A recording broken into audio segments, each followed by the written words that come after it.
ఒక చిన్న నిశ్శబ్దమైన భారతీయ గ్రామంలో లేత పచ్చని పొలాలు పరిమళంగా విస్తరించాయి. మధ్యలో ఒక దేవాలయం నిగనిగలాటిగా నిలిచింది. కాని గ్రామం చివర్లో ఉన్న పెద్ద పాడైన భవనానికి చేరగానే ఆ గ్రామమంతా ఒక భయానక సైలెన్స్లో మునిగిపోయింది. పగలు ఎవరూ అక్కడికి వెళ్లరు, రాత్రిల్లో ఆ వైపు చూసేవారే లేరు. పిల్లలు ఆ ఇంటి దగ్గర ఆడుకుంటుంటే పెద్దవాళ్లు కేకలు వేస్తారు, ఆ ఇంటికి దగ్గరగా పోకండి, అది శపించబడిన ఇల్లు. ఒక చిన్న పిల్లవాడు మెల్లగా అంటాడు, అమ్మా, నిన్న రాత్రి ఆ ఇంట్లో నుండి జోలపాట వినిపించింది. గ్రామస్థులు ఒకరికొకరు భయంతో చూసుకుంటారు, నిశ్శబ్దానికి మూలాంధ్రంగా మారుతారు. కెమెరా నెమ్మదిగా ఆ ఇంటి లోపలికి కదులుతుంది. పగిలిన కిటికీలు, ఎలుకలు, పైకప్పుపై కాగులు కూర్చున్నాయి. పాత ఊయల తనంత అదే ఊగుతుంది. గోడలపై పసుపు, కుంకుమ చేతిముద్రలు కనిపిస్తున్నాయి. ఒక్కసారిగా ఇంటి ప్రధాన ద్వారం గట్టిగా మూసుకుపోతుంది. ఒక వృద్ధుడు యువకులకు చెబ్బుతాడు, ఆ ఇంట్లో అడుగుపెట్టినవారు ఎవరూ తిరిగి రాలేదు. కొందరైతే శవము బయటకు రాలేదు. అందరూ నిశ్శబ్దమై భయంతో వణుకుతారు. ఒక యువ జర్నలిస్ట్, రీసెర్చర్ రైలు లేదా బస్లో ప్రయాణిస్తున్నాడు. తన పత్రిక కోసం కథ రాస్తున్నాడు.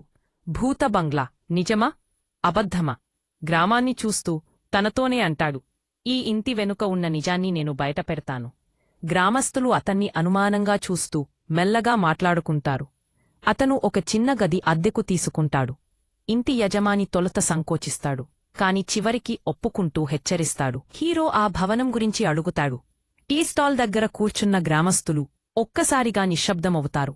ఒకరు కోపంగా అంటాడు, మీలా బయటివాళ్లు ఇలా తవ్వకండి, ఆ ఇల్లు ఈతేటికి చాలా ప్రాణాలను తీసుకుంది. అప్పుడే ఒక వృద్ధురాలు వణుకుతూ మాట్లాకలుస్తుంది. ఆ రాత్రి తన గదిలో ఉండగా హీరోకు గూరంగా ఓ జోలపాట మెల్లగా వినిపిస్తుంది. అతను కిటికీ తీగా చంద్రకాంతిలో ఆ ఇల్లు మసకగా మెరుస్తుంది. ఒక చిన్న పిల్లవాడు వీధిలో పరిగెత్తుకుంటూ వెళ్లాడు, కాని మళ్లీ చూసేసరికి ఎవరూ లేరు. తరువాతి ఉదయం అతను పిల్లలని అడుగుతాడు. ఒక బాలుడు మెల్లగా చెబుతాడు, నా స్నేహితుడు ఆడుకోవడానికి అప్పటికి వెళ్లాడు, తిరిగి రాలేదు. గ్రామస్థులు వెంటనే ఆ బాలుడిని లాగేసి మాట్లాడినందుకు దూషిస్తారు. హీరో తన డైరీలో రాస్తాడు. ఆ రాత్రి హీరో కుతూహలంతో ఆ ఇంటి దగ్గరికి వెళ్తాడు. గాలి బలంగా వీచుతుంది, చెట్లు ఉరుములా ఊగుతాయి. ఒకసారిగా ఆ ఇంటి గేటు తనంతట అదే అని తెరుచుకుంటుంది. అతనికి ఊయాల ఊగుతున్న శబ్దం, అదే జోలపాట మళ్లీ వినిపిస్తాయి. అతను దగ్గరగా వెళ్లగానే ఆ ఇంటి కిటికీ దగ్గర ఒక నీడ కదులుతుంది. కాని లోపల ఎవరూ లేరు. హీరో జర్నలిస్ట్ భవనాన్ని పరిశీలించడానికి సిద్ధమవుతాడు. తనతో టార్చ్ లైట్, కెమెరా, నోట్బుక్ తీసుకుంటాడు.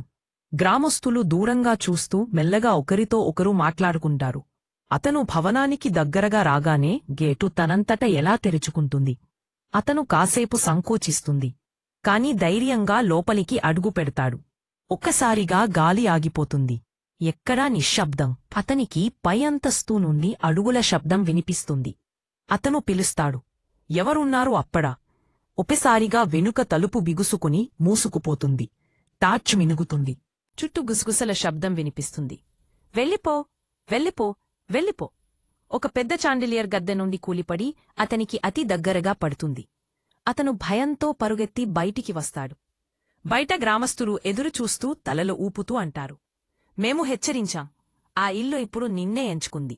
హీరో గట్టిగా ఊపిరి పీలుస్తూ మనసులో చెప్తాడు, ఇది కేవలం భూతకథ కాదు, ఇక్కడేదో చీకటి నిజంగా జరిగింది. ఆ భయంకరమైన రాత్రి తరువాత హీరోకి నిద్రపట్టదు. తన కలల్లో కూడా ఊయల శబ్దం, జోలపాట వినిపిస్తూనే ఉంటాయి. తన డైరీలో రాస్తాడు, ఆ ఇంట్లో ఒక విషాదం దాగి ఉంది, అక్కడ ఎవరు ఉండేవారు అనేది తెలుసుకోవాలి. తరువాతి ఉదయం అతను గ్రామ పూజారిని కలుస్తాడు. పూజారి భయపడుతూ మాట్లాడానికి నిరాకరిస్తాడు. కొన్ని నిజాలు శాశ్వతంగా పాతిపెట్టాలి. కాని అనుకోకుండా ఒక పేరు చెబుతాడు, లక్ష్మి అంటూ. వెంటనే మౌనంగా వెళ్ళిపోతాడు. హీరో జిల్లా లైబ్రరీ రికార్డ్స్ ఆఫీస్కి వెళ్తాడు. పాత పత్రికలు, ఆస్తి పత్రాలు వెతుకుతాడు. 20 సంవత్సరాల క్రితం వచ్చిన ఒక వార్త కనిపిస్తుంది. ఆ రాత్రి అతను తన గదిలో ఉండగా పాయల శబ్దం వినిపిస్తుంది. తలుపు తీయుగా ఒక పెళ్లికూతురు నీడ నెమ్మదిగా భవనం వైపు నడుస్తూ కనిపిస్తుంది. అతను వెంబడిస్తాడు, కాని ఆ నీడ భవనం గేట దగ్గర అదృశ్యమైపోతుంది. భవనం తలుపుపై రక్తంతో చేసిన ఒక చేతిముద్ర కనిపిస్తుంది. దాని కింద ఒక మసక అక్షరాల్లో ఇలా రాసి ఉంటుంది, నా నిజాన్ని వెలికితీయి, హీరోకి అర్థమవుతుంది ఆ ఆత్మ తన కథను బయట పెట్టాలని కోరుకుంటుంది. హీరో మళ్ళీ పాత పత్రికను చదువుతాడు. అందులో ఆ వధువు పేరు ఉంటుంది. లక్ష్మి, ఒక ధనిక జమీందారు కుమార్తె. గ్రామస్తులు మాట్లాడడానికి నిరాకరిస్తారు. కాని ఒక వృద్ధుడు మెల్లగా చెప్పుతుంది. ఆ రాత్రి హీరోకి ఒక కల వస్తుంది. ఒక పెళ్లి జరుగుతుంది. లక్ష్మి అలంకరించిన భవనంలో పెళ్లికూతురిగా కూర్చుంది. కాని కొంచెం భయంగా నవ్వుతుంది. అప్పుడు దీపాలు ఆరిపోతాయి. మండపం నిప్పు లేచి ఎగురుతుంది. లక్ష్మి ముఖం నల్లగా మారుతుంది. ఆమె కేక వేసేసరికి కల ఒక్కసారిగా ముగుస్తుంది. పాయల పరుగుల శబ్దంతో. ఒక వృద్ధురాలు రహస్యంగా దేవాలయం దగ్గర హీరోని కలుస్తుంది. ఆమె చెప్పుతుంది, లక్ష్మి మరో యువకుడిని ప్రేమించింది. కాని ఆమె కుటుంబం బలవంతంగా ఒక జమీందారు కుమారుడిని వివాహం చేయించింది. పెళ్లి రాత్రి ఆమె తప్పించుకోవడానికి ప్రయత్నించింది. అప్పుడే ఆ అగ్నిప్రమాదం జరిగింది. హీరో అడుగుతాడు, అంటే ఆమె అగ్నిలోనే చనిపోయిందా? అర్ధరాత్రి హీరోకి భవనం నుంచి పెళ్లి మంటపం గంటలు మోగినట్లు వినిపిస్తుంది.